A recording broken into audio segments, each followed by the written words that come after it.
Hey Bears fans, let's talk about the state of the team right now. Because honestly, it's a moment that no one saw coming at the start of the season. The Chicago Bears are sitting at the top of the NFC North through 11 weeks, with a record of 7 wins and 3 losses. That's right, they're leading the division. The Packers are just 6-3. Detroit fell to 6-4 after last night's game. And the Vikings are in the mix as well, creating what feels like a 3-team race for the division crown.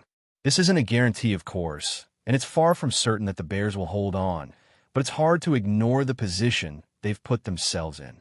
If you had told any Bears fan before the season that by mid-November, heading into Week 12, the team would be in first place in the division, I think nearly everyone would have signed off on that immediately, no questions asked. Given the seasons we've seen in the years prior, it's fair to say this start has been exhilarating. This is the first year under head coach Ben Johnson, and so far, the team has exceeded expectations. Looking ahead, there are tough games on the schedule that will test just how far the Bears can go. This week, they host the Steelers, a game that comes with its own questions, especially regarding Aaron Rodgers. He's dealing with further testing on his non-throwing wrist, and there's a possibility he could sit out, though nothing is confirmed yet. Then comes a crucial matchup against the Eagles on Black Friday, a game that could have significant implications for seeding in the division. The schedule also includes home and away games against the Packers, the Browns at home, and San Francisco on the road, all of which are games that will define how strong this Bears team really is. Detroit is on the schedule again, and playing them at home in a typically cold and windy environment could play to Chicago's advantage, given past struggles the team has had indoors in Detroit. In addition to navigating a challenging schedule, the Bears are on the verge of getting key pieces back for their defense. Jalen Johnson has had his practice window opened, though he is yet to be activated, and the expectation is he might miss one more game before returning, potentially as soon as Black Friday or the following week against the Packers. Kyler Gordon can also open his practice window, and while he's missed the required 4 games for short-term injured reserve, there's hope for a quick return.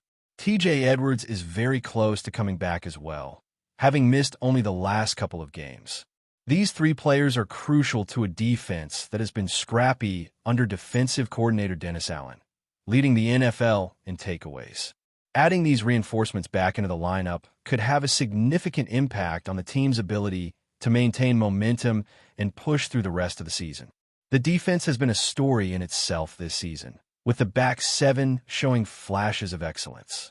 Kevin Byard is playing at an extremely high level, and even with Jalen Johnson returning at slightly less than full strength, the secondary has potential to be elite. Tyreek Stevenson and Deshaun Wright have been inconsistent but scrappy. Kyler Gordon's return will strengthen the backfield, and C.J. Gardner-Johnson has been fantastic throughout the season. The linebackers, led by T.J. Edwards and Tremaine Edmunds, bring toughness and reliability, and if health can be maintained, this back 7 could carry the defense in a major way down the stretch. That said, the pass rush remains a weakness. The front 4 has been inconsistent, with players like Grady Jarrett and Montez Sweat contributing at times. But without steady pressure, opposing quarterbacks have too much time to make plays. While the defense might not rank as a top 10 unit overall due to this, the potential for creating turnovers remains high. And with the key players returning, the Bears could finish the season with a defense that is significantly more formidable than what we've seen for much of the year. Offensively, there are concerns, particularly at the left tackle position. Theo Benedict, while showing flashes of skill and versatility, struggles against power pass rushers and lacks the long-term physical traits typically expected of a starting left tackle. He has performed admirably given his background as an undrafted free agent from Canada, but matchups against elite edge rushers like Myles Garrett, Micah Parsons, and Jalen Phillips in the coming weeks will be true tests of his ability to hold up. Darnell Wright and Benedict both face big challenges against these opponents, and it's likely that the Bears will need to rely heavily on tight ends for chip blocks and other support to mitigate potential mismatches. While the offensive line has improved over previous seasons, these upcoming matchups will be critical in determining whether the Bears can sustain offensive production against top-tier defenses. Looking at the big picture, this is a team that has exceeded expectations through the first 11 weeks of the season.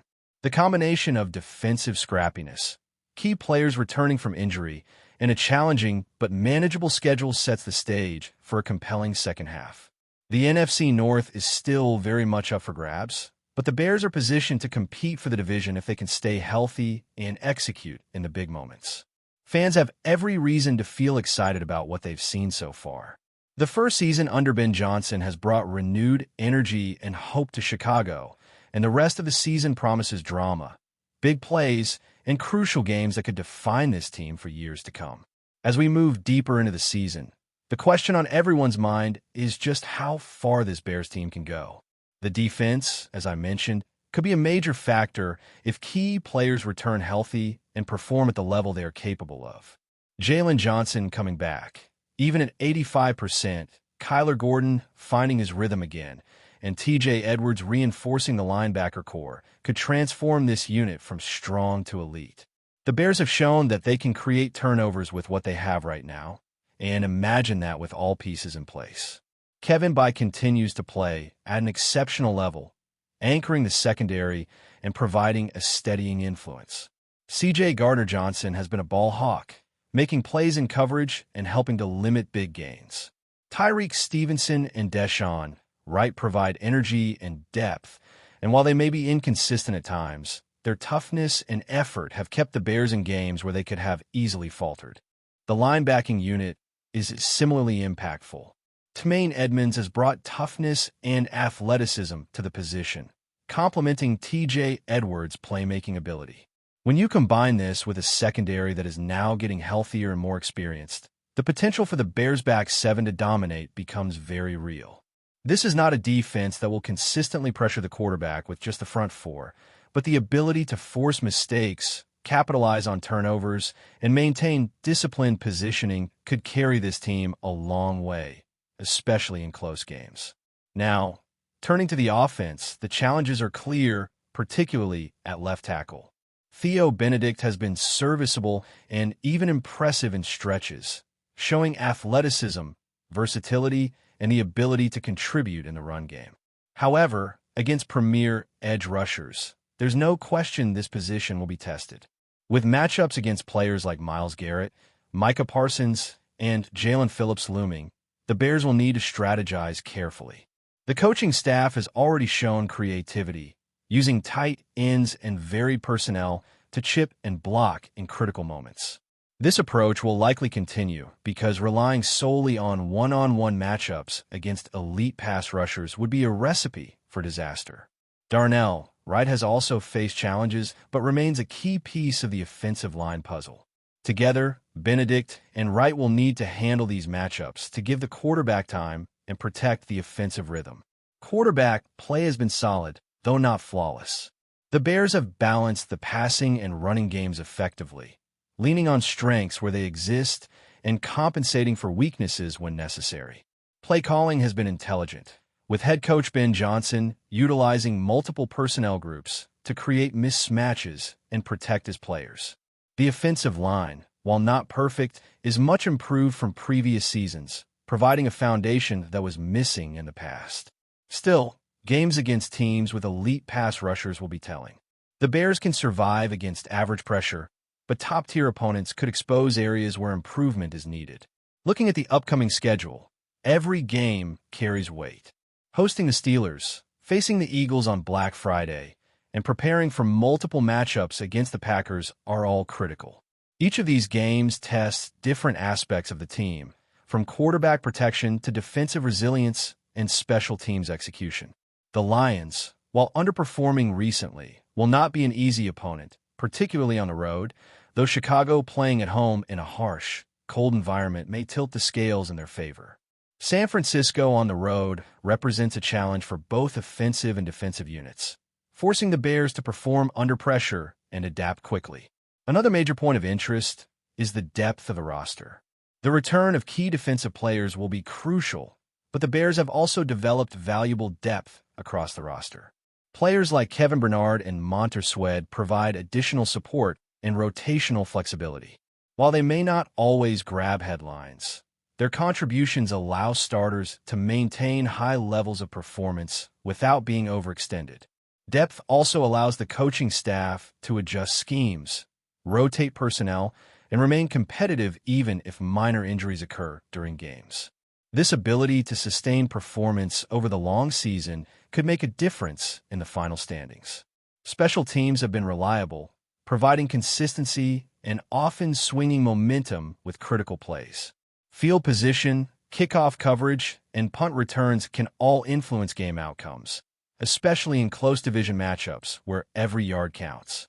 While the offense and defense get the most attention, special teams are an essential component of the Bears' ability to compete for the NFC North. A well-executed punt return or a crucial field goal in the final minutes could be the difference between maintaining first place and falling behind in a tight division race. Ultimately, the story of the Bears this season is one of resilience, unexpected success, and the excitement of possibility. Fans are witnessing a team that has exceeded expectations and positioned itself in a strong place in the division. The challenges ahead are real, from tough matchups to injury concerns, but the foundation is solid. The first year under Ben Johnson has brought renewed energy and optimism, with the defense showing potential to dominate, the offense holding together despite weaknesses, and the team culture emphasizing toughness and execution. Chicago fans have plenty to be excited about, but also reasons to watch closely, as the coming weeks will test the Bears' ability to maintain momentum, overcome challenges, and potentially compete for the NFC North crown. Every snap, every adjustment, and every play could have major implications for where this team ends up at the close of the season, and that makes following this Bears team an experience full of anticipation, excitement, and a real sense of possibility. Finally, the excitement surrounding the Chicago Bears this season is palpable. Fans are energized by the team's performance, the growth of key players, and the overall direction under Ben Johnson. There is optimism, tempered with realism, that this team can achieve something special if they maintain focus, stay healthy, and continue to execute at a high level. The return of key defensive players, the development of the offensive line, and the ability to compete in every matchup provide a foundation for a potentially historic stretch of football. The NFC North remains competitive, but the Bears are positioning themselves as a legitimate contender. Each game from this point forward will test the team's mettle, and the combination of talent, coaching, and determination will ultimately define the outcome of the season.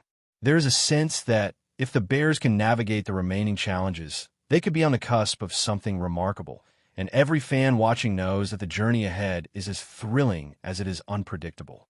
Before we continue, don't forget to subscribe to our channel and give this video a like. Your support helps us keep bringing you the latest updates on our Chicago Bears. And don't be shy.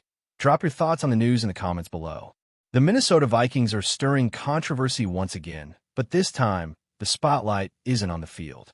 After a tense clash against the Chicago Bears, head coach Kevin O'Connell didn't hold back his criticism, sparking waves of chatter and outrage among fans. Sources close to the team suggest that O'Connell's remarks were more than a simple post-game critique. They were laced with pointed jabs that many are interpreting as a personal dig at the Bears' coaching staff and players.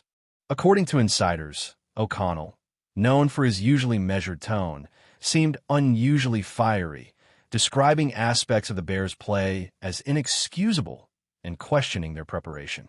While coaches often speak candidly after games, this particular outburst has left social media buzzing, with Viking supporters divided between those backing their coach and others warning that such comments could backfire. One fan forum thread reportedly exploded overnight, with some users suggesting O'Connell might have crossed an unspoken line of sportsmanship, while others praise his honesty, claiming it's about time someone called out the Bears' inconsistencies.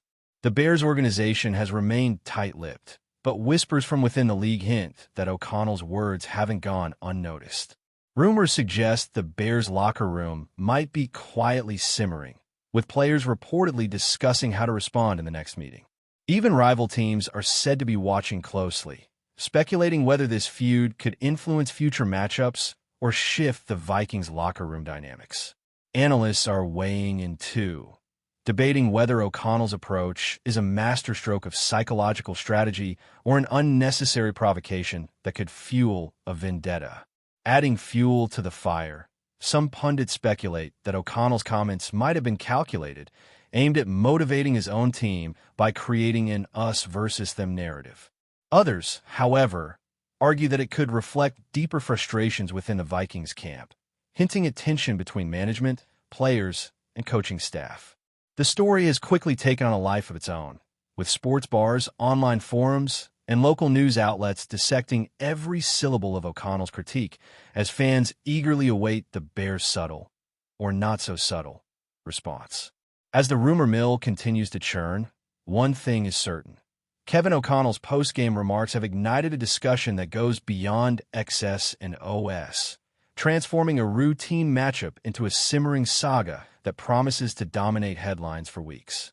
Whether it's bravado, strategy, or genuine frustration, the Vikings coach has once again made headlines, leaving everyone wondering, will this tension boil over on the field or fade into the usual post-game chatter? Either way, the buzz isn't dying down anytime soon. That's it for this update. If you enjoyed the video and want to stay updated with exclusive news about our Chicago Bears, be sure to subscribe to our channel and hit that like button. We can't wait to hear your thoughts in the comments. See you in the next video.